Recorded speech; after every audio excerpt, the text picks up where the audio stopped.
Eu vou te ensinar química, mas não pula esse vídeo não sai correndo dele não.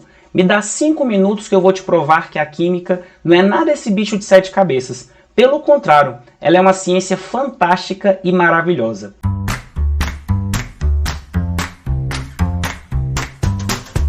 Eu sou o professor Vitor Piauí, esse é o canal Natureza ao Cubo. Se você se interessa por esse conteúdo, se você gosta de química ou se você simplesmente precisa dela para poder prestar o seu vestibular, prestar o Enem, considere se inscrever no canal, deixa um like nesse vídeo e compartilha com alguém que você acha que também vai se beneficiar desse conteúdo. Vai estar ajudando bastante o canal e eu te agradeço de coração.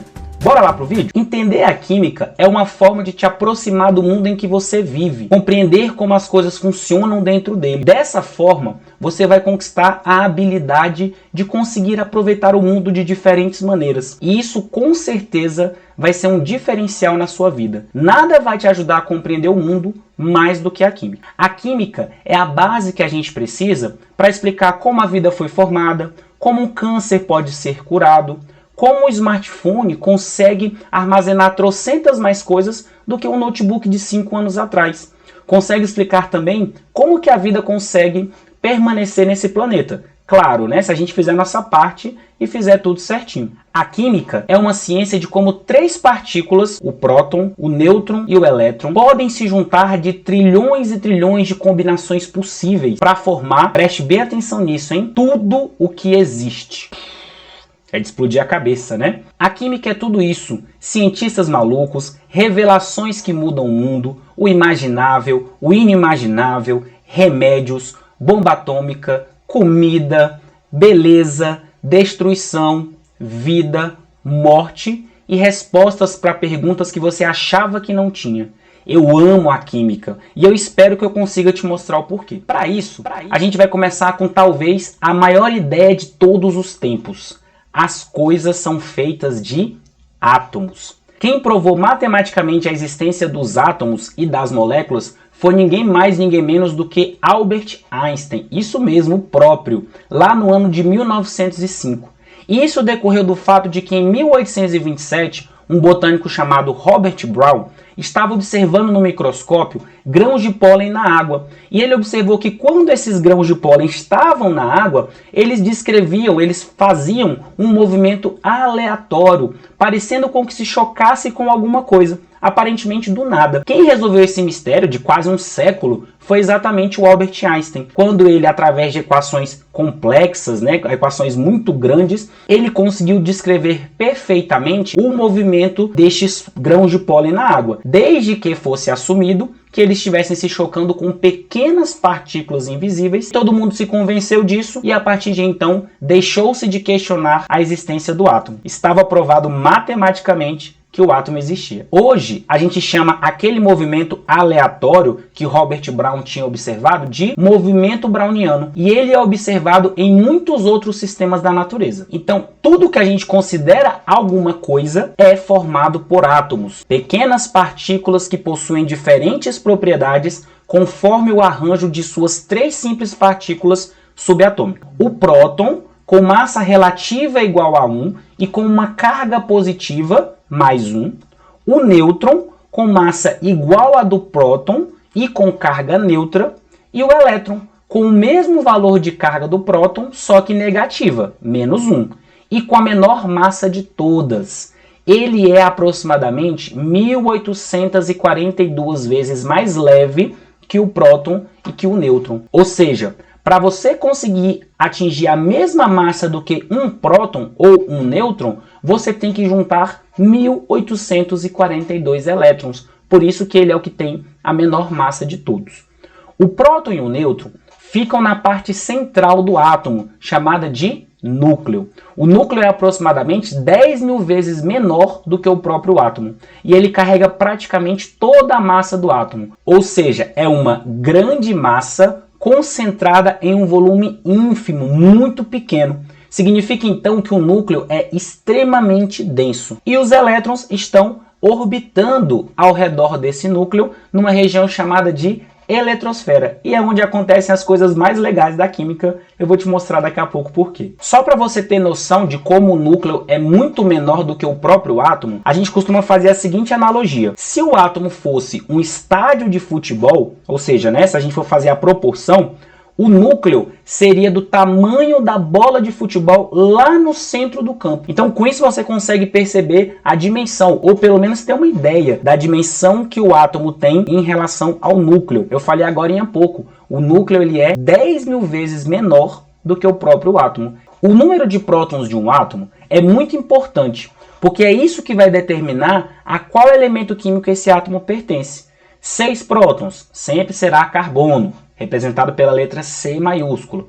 26 prótons sempre será ferro, representado por duas letras, F maiúsculo e E minúsculo. Atente-se para essa informação. O número de prótons de um átomo também é conhecido como número atômico. E eu já te disse, é ele quem caracteriza um elemento químico. Você consegue achar o número atômico de um elemento químico na tabela periódica. Normalmente, ele fica acima do símbolo do elemento. O átomo de ouro, com seus 79 prótons no núcleo, sempre será um átomo de ouro, independente de quantos elétrons tem o átomo ou independente da forma como eles estão ligados. Provavelmente, ele vai continuar sendo um átomo de ouro para sempre, porque o número atômico é muito difícil de mudar, embora não seja impossível, como a radioatividade já mostrou pra gente. Mas aí já é assunto para outro vídeo. Uma curiosidade sobre o elemento químico ouro. O símbolo dele na tabela periódica é AU. A maiúsculo, U minúsculo. Não é simplesmente O, né? Porque o O já está destinado para o oxigênio. E nem OU que está disponível. Poderia ser o símbolo dele. Mas nesse caso, o símbolo do elemento químico ouro vem do nome dele em latim, aurum, que significa brilhante. Perfeito? Então não necessariamente o símbolo do elemento químico tem que ter a ver diretamente com o nome dele na língua portuguesa. Porque se você pensar, para a gente falantes de português, faz sentido que o símbolo do ferro seja Fe, mas não faz sentido nenhum para os falantes da língua inglesa, já que ferro em inglês é iron. Então os símbolos dos elementos químicos é o mesmo para qualquer país do mundo. O número atômico é a alma do átomo, é o que faz ele ser o que ele é. O nêutron tem sua importância também, claro, mas ele não interfere diretamente nas propriedades, na identidade do átomo e nem mesmo na carga, já que ele é neutro. O papel do nêutron não deixa de ser importante por causa disso. É ele quem mantém os prótons empacotados no núcleo. Porque como os prótons todos têm carga positiva, se tivesse somente prótons no núcleo, eles estariam passando por um processo de repulsão elétrica. Então, a presença dos nêutrons no núcleo ajuda a minimizar essa repulsão. Mas atenção, tem que ser uma certa quantidade específica de nêutrons. Por exemplo, o átomo de cloro.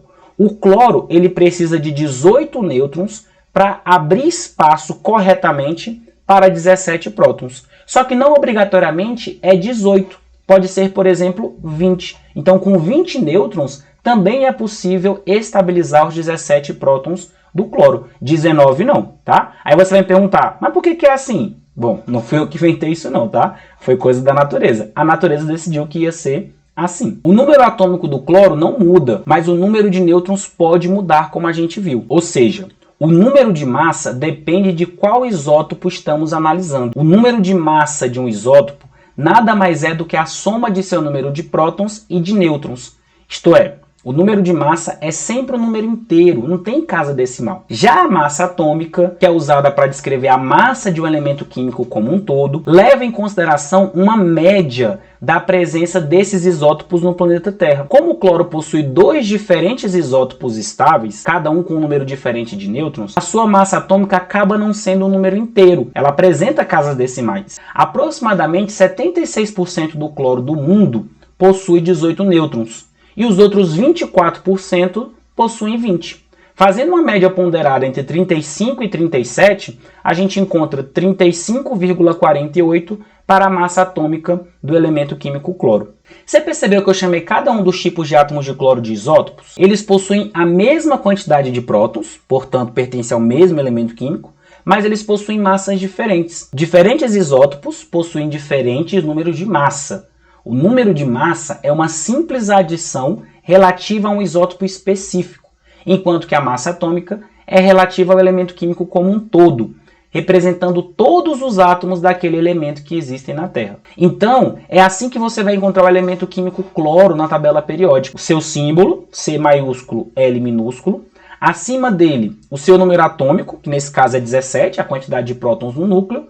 E abaixo do símbolo, a massa atômica, que é a média ponderada entre o número de massa dos isótopos e o percentual de sua abundância no planeta Terra. Espero que eu tenha te ajudado com esse vídeo a entender o porquê que é importante que você compreenda a química. E além disso também, que eu tenha te dado a base para que você comece esse processo de entendimento. Se você gostou desse vídeo, não se esquece de se inscrever no canal, caso você não seja inscrito, deixar um like nele e compartilhar com alguém que vai se beneficiar desse conteúdo também. Eu te agradeço demais pela sua atenção e até a próxima aula.